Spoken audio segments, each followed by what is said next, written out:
Hey guys, it's Joe here from Style You by Joe. I'm in the kitchen today and I'm going to be doing my cooking tip and then my recipe. So today's tip, I'm going to go over flouring your meat, for cooking that is, and also searing. So when you sear something, you cook at a high temperature. And a lot of times people will just use that. But we're actually going to be flouring it today. And why we flour it is called the Maillard effect. It's bringing those caramel flavors out of the meat. It's going to deepen the flavor. It's going to make it richer.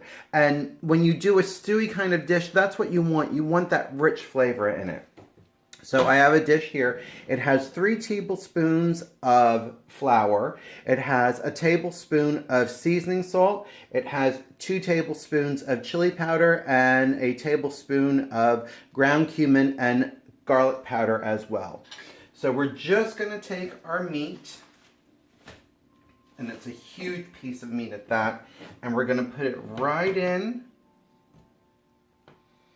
on one side and right in on the other. And like I said, we're going to do that so it gets the flavor that we want. And from there, we're going to just put it right into the crock pot. And you can hear it searing as soon as it goes in. So searing is cooking something quickly on a high temperature. A lot of people will do a seared tuna, so it's still rare on the inside.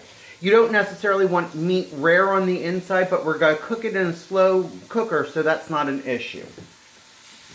So you just want to, oh my God, I can smell it already. I can smell that rich, dark flavor that you can smell when you sear meat.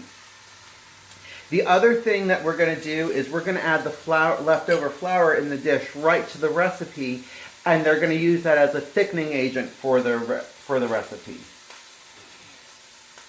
So you just want to sear it for a little bit on one side, and then flip it, and sear it on the other side. Now it's going to take a little bit longer because I threw a cold piece of meat into a hot dish.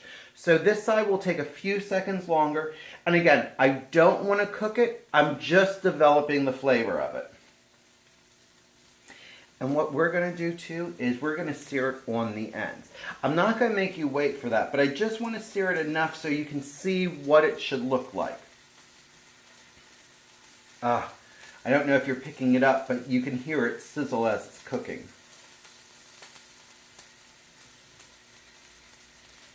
Yeah, I can see it starting to come up the side of the meat.